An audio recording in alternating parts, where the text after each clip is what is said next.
नमस्कार, मी सविताच किचनमध्ये तुम्हा सर्वांचं खूप खूप खूप मनापासून स्वागत। आज आपण घेवड्याची सुकी भाजी बनवणार आहोत।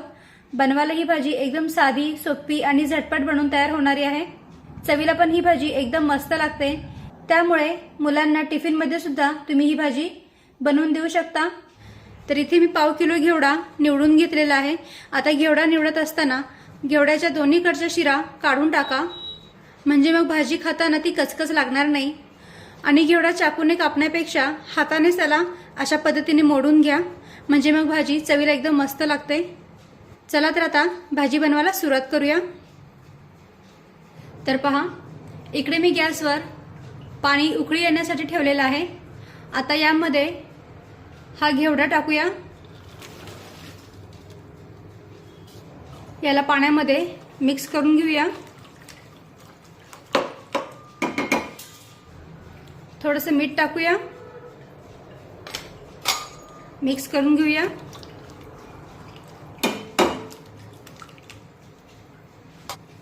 आणि कढईवर झाकण ठेवून 2 ते 3 मिनिटे हा घेवडा पाण्यामध्ये उकडून घेऊया।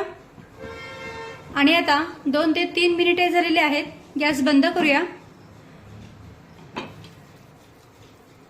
आणि हा घेवडा या गरम पाण्यातून बाहेर काढून घेऊया। चाळणीमध्ये काढून घेते, म्हणजे मग तो जास्त शिजला जाणार नाही, कारण याला गरम पाण्यामध्ये जर का असंच ठेवलं तर तो जास्त शिजला जाईल।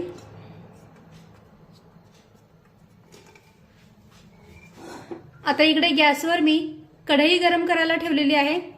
आता कढईमध्ये 2 ते 3 चमचे तेल टाकूया।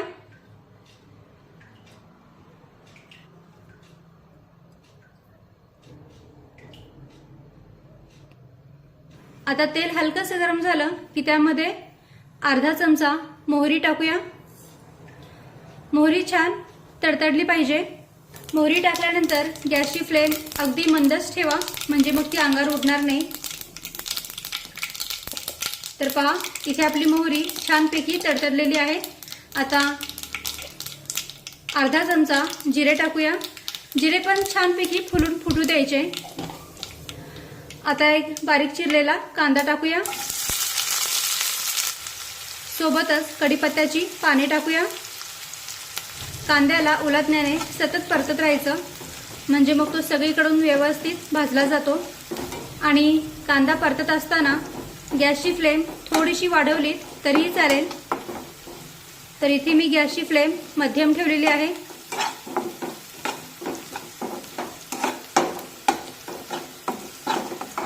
तर पहा, इथे आपला कांदा हलक्या तांबूस रंगावर आलेला आहे।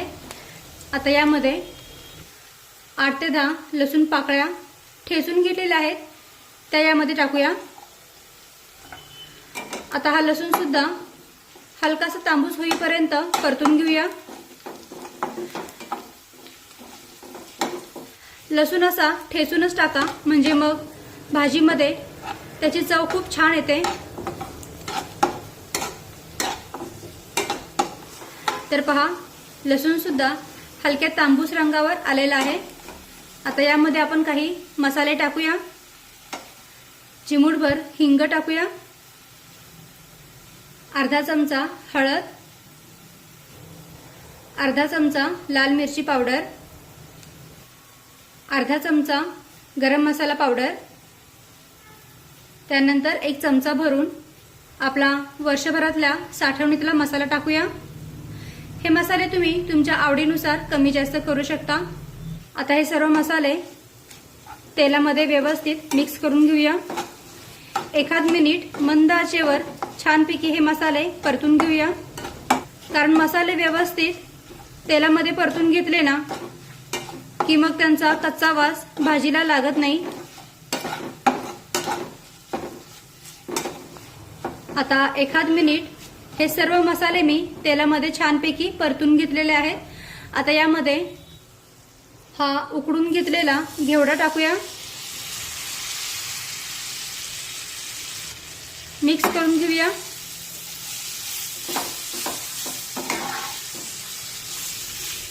सोबतच यामध्ये चवीनुसार मीठ टाकूया। एकदा सर्व व्यवस्थित मिक्स करून घेऊया। थोडंसं मिक्स करून झाल्यानंतर यामध्ये एक बारीक चिरलेला टोमॅटो टाकूया, मिक्स करून घेऊया।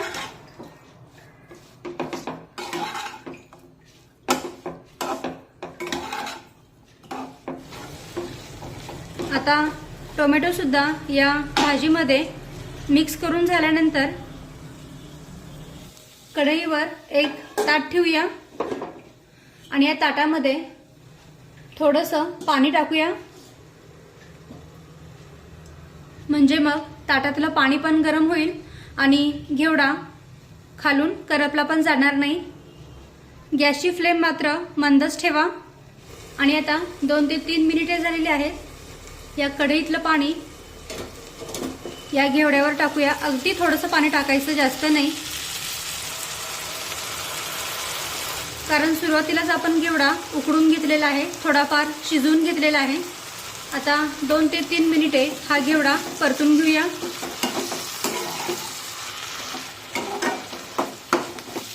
तर पहा 2 ते 3 मिनिटे हा घेवडा मी परतून घेतलेला आहे आणि हे पहा इथे आपला घेवडा पण छानपैकी शिजलेला आहे, छान मऊ झालाय।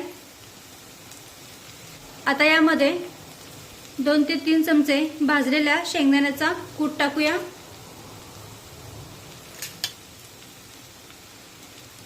त्यानंतर बारीक चिरलेली कोथिंबीर टाकूया, मिक्स करून घेऊया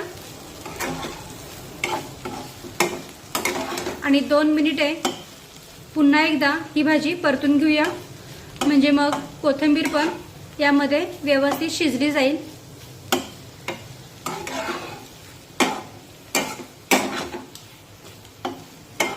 तर पहा कोथिंबीर पण यामध्ये व्यवस्थित मिक्स झालेली आहे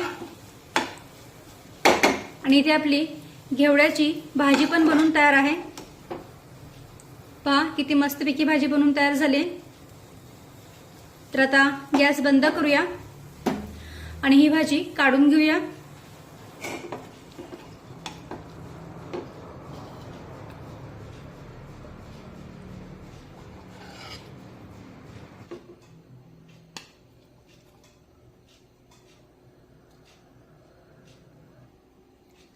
तर पहा इथे आपली घेवड्याची सुकी भाजी बनून तयार आहे। तुम्ही पाहू शकता एकदम मस्तपैकी ही भाजी बनून तयार झाली। बनवायला ही भाजी एकदम साधी, सोपी आणि झटपट बनून तयार होणारी आहे आणि चवीला पण ही भाजी एकदम मस्त लागते। त्यामुळे मुलांना टिफिनमध्ये सुद्धा तुम्ही ही भाजी बनवून देऊ शकता। ही भाजी चपातीसोबत, भाकरीसोबत किंवा मग वरण भातासोबत एकदम मस्त लागते।